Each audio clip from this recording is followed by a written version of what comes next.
I let it go. I shouldn't have. 2 months later, I found out the truth. Not from Sarah. From her close friend Mia, who didn't know I didn't know. We were at a small family gathering. Mia pulled me aside, her expression soft with something that looked like admiration. "Your sister is something else, you know that?" she said. "What do you mean?" I asked. "The way she handled everything to help you. She sold her books, her entire collection, Adam. The ones she'd been collecting since high school. Every single one. Plus, she pulled from the emergency fund she'd been building for 2 years. Mia shook her head slowly. "She didn't tell you, did she?" It wasn't a question. The room around me felt far away. "She told me it was money she wasn't using," I said slowly.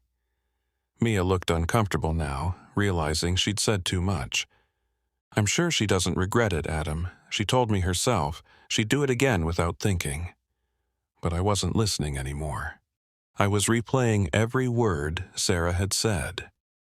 I had some money set aside that I wasn't using. Those books, I hadn't seen them on her shelf in weeks. She had an entire wall of books she'd collected over 7 years. Novels, poetry, history, everything. She never lent them, never. She once told me those books were the one thing she would never give up because they felt like pieces of different versions of herself kept safe on a shelf. They were gone. She had sold every single one. For me. And then she had looked me in the eyes and told me it was nothing. I found her that evening, sitting on the back porch of the house. The sky was that shade of deep orange it gets in late autumn, the kind that makes everything look like it's glowing from the inside. I sat down next to her. For a while, neither of us said anything. Then I said, "Mia told me." Sarah didn't move. Didn't flinch. Just kept looking at the sky. "Told you what?" she said. And even then, her voice was steady. "Everything. The books, the savings, all of it." A long silence. "She talks too much," Sarah said finally, a small smile at the corner of her mouth. "Sarah," my voice came out rougher than I intended. "Why didn't you tell me the truth?" She turned to look at me then, and for the first time in my memory, I saw something in her eyes that she usually kept hidden. Not sadness exactly. Something deeper. Something more complicated. "Because," she said quietly, "if I had told you the truth, you would have refused." "Yes," I said immediately. "I would have." "Exactly." She turned back to the sky. "You would have said no. You would have found some other way, probably a bad way. You would have stressed yourself into the ground, maybe dropped a semester, maybe made a decision you couldn't undo. And for what? So you could protect your pride?" She paused. "I didn't lie to you to deceive you, Adam. I lied to you to get you out of your own way." I didn't have an answer for that. The orange light was fading now. The sky was turning that soft purple it becomes just before dark.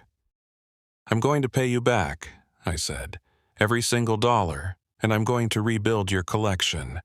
Every book, one by one. You don't have to—" "I'm not asking," I said. "It's not a question." She looked at me for a moment. Then she nodded slowly, and that was enough. It took me 2 years.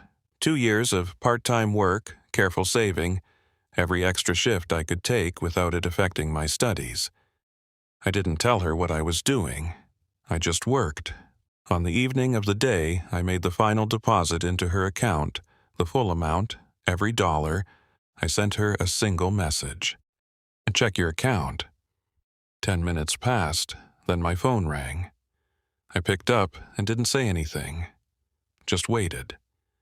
Her voice came through, quiet and a little unsteady. "Adam." "Yeah." A pause. "You didn't have to do this." "I know," I said. "That's why I did it." Another silence, longer this time. Then she laughed, a real laugh, the kind that means you're trying not to cry. "You're so stubborn," she said. "I wonder where I learned that," I said, and we both laughed. The first book I bought for her wasn't expensive.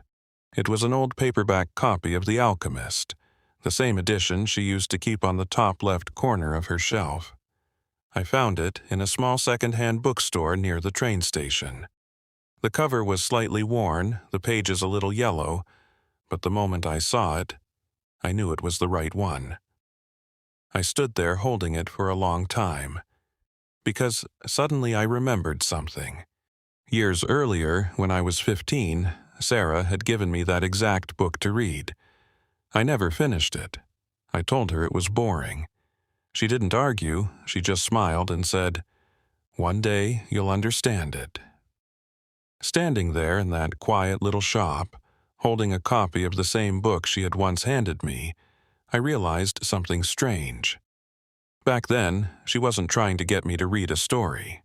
She was trying to teach me patience, dreams, the idea that sometimes the hardest journeys are the ones that change you the most, and I hadn't listened. But she had listened to me enough to sell something she loved just so I wouldn't lose the future I was trying to build. I paid for the book and walked home slowly that evening. When I reached my room, I placed it inside a small box under my bed. The box was empty, except for that one book. But it didn't feel empty. It felt like the beginning of something. A quiet promise I was making to myself. Not just to repay the money, but to return something she thought she had lost forever. Piece by piece. Book by book. The books took longer.